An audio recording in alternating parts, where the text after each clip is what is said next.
തമ്പുരാനാണ് അയാൾ.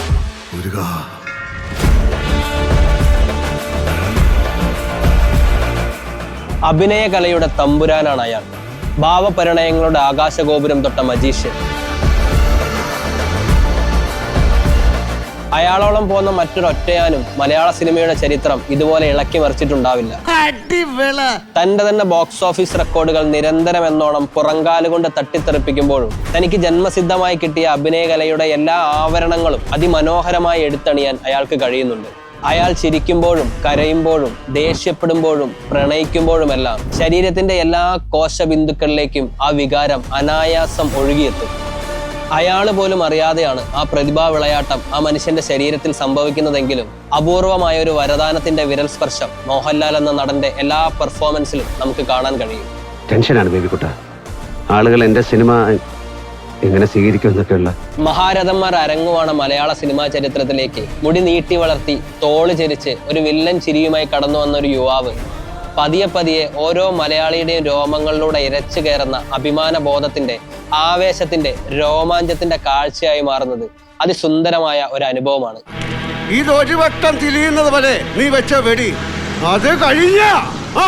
വില്ലനായി അഭിനയിക്കുമ്പോൾ ഏറ്റവും ക്രൂരനായ വില്ലനായി, പ്രണയിക്കുമ്പോൾ മറ്റാർക്കും പ്രണയിക്കാൻ കഴിയാത്ത വിധം ഒരു കവിത പോലെ പ്രണയിക്കുന്ന കാമുകനായി, ക്ഷുഭിത യൗവനത്തിന്റെ പ്രതിനിധിയാവുമ്പോൾ ആണത്തത്തിന്റെ ആൾരൂപമായി, നിസ്സഹായനായ ദാരിദ്ര്യത്തിന്റെയും ബാധ്യതകളുടെയും ഭാരം പേറുന്ന ഒരു സാധാരണ മലയാളി യുവാവാവുമ്പോൾ അതിന്റെ എല്ലാ ദൈന്യതയും നമുക്ക് മനസ്സിലാകുന്ന വിധം നമ്മളെ കരയിപ്പിക്കുന്ന, അങ്ങനെ ഒരു നടനെന്ന നിലയിൽ അയാൾ എന്ത് ചെയ്താലും പരിപൂർണമായി എല്ലാ പ്രേക്ഷകന്റെ ഉള്ളിലേക്കും ചിറകടിച്ച് പറന്നു കയറാനുള്ള ഒരു കഴിവ് അയാൾക്കുണ്ട്. മീൻ പിടിക്കാൻ കലക്കി തിരിച്ച കുളം പോലെ കലങ്ങിയിരിക്കുന്നു അവളുടെ മഴികൾ. ഒരു സാധാരണക്കാരനായ മലയാളിയുടെ എല്ലാ ജീവിത സന്ദർഭങ്ങളെയും റെപ്രസെന്റ് ചെയ്യുന്ന ഒട്ടനവധി മോഹൻലാൽ കഥാപാത്രങ്ങളുണ്ട്. അയാൾക്കല്ലാതെ മറ്റാർക്കും അത്ര സുന്ദരമായി അത് ചെയ്തു വെക്കാൻ കഴിയില്ല.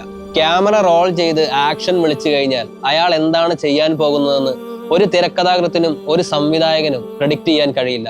ഓരോ തവണയും അത്രമേൽ പുതുമയുള്ള സർപ്രൈസിംഗ് ആയ എലമെന്റ്സ് അയാൾ നമുക്ക് തന്നുകൊണ്ടേയിരിക്കും.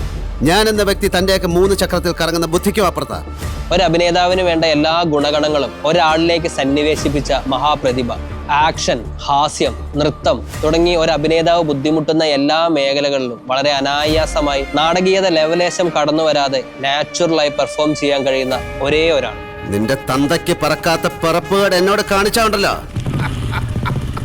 എന്തുകൊണ്ടാണ് അയാളെ കംപ്ലീറ്റ് ആക്ടർ എന്ന് വിളിക്കുന്നതെന്ന് അയാളിലെ അഭിനയശുദ്ധിയുടെ എല്ലാ തലങ്ങളും കണ്ടറിഞ്ഞ ഓരോ മലയാളിക്കും ഒരു സംശയവും ഉണ്ടാവാൻ സാധ്യതയില്ല. ഒട്ടനേകം പേരുടെ ചോരയിലും കണ്ണീരിലും വിയർപ്പിലും കെട്ടിപ്പടുത്തതാണടാ സിനിമ. അത് നശിപ്പിക്കാൻ നോക്കിയാൽ സമ്മതിക്കില്ല. 1980 മഞ്ഞിൽ വിരിഞ്ഞ പൂക്കളിൽ തുടങ്ങിയ ജൈത്രയാത്ര ഇന്ന് 2025 ഇന്നത്തെ യുവ പ്രതിഭകളായ അഭിനേതാക്കളെയും സംവിധായകരെയും തിരക്കഥാകൃത്തുക്കളെയും അത്ഭുതപ്പെടുത്തിക്കൊണ്ട് തുടരുകയാണ്. അയാളിലെ നടനെന്ന മാന്ത്രിക ചെപ്പിൽ ഒരുപാട് പവിഴങ്ങളും മുത്തുകളും ഇനിയും ബാക്കിയുണ്ട്. കഴിവുള്ള ഏത് സംവിധായകനും ഏത് തിരക്കഥാകൃത്തിനും വളരെ ആഴത്തിൽ പോയി അത് കണ്ടെത്താൻ സാധിക്കും. ആരൊക്കെ എത്രയൊക്കെ ആഴത്തിൽ ചെകഞ്ഞെടുത്താലും കടല് പോലെയുള്ള ആ ശേഖരത്തിൽ ഇനിയും പുതുമകൾ ബാക്കിയാവും. പ്രിയപ്പെട്ട മോഹൻലാൽ, ദൈവം അഭിനയിക്കാൻ ഒരു നടനാകാൻ വേണ്ടി മാത്രം ഭൂമിയിലേക്ക് അയച്ചതാണ് നിങ്ങളെ. ഞങ്ങൾക്ക് മറ്റൊന്നും വേണ്ട, നിങ്ങളത് തുടർന്നുകൊണ്ടേയിരിക്കുക. വെള്ളിത്തിരയിലും ബോക്സ് ഓഫീസിലും പ്രേക്ഷകന്റെ മനസ്സിലും മോഹൻലാൽ എന്നും തുടരും.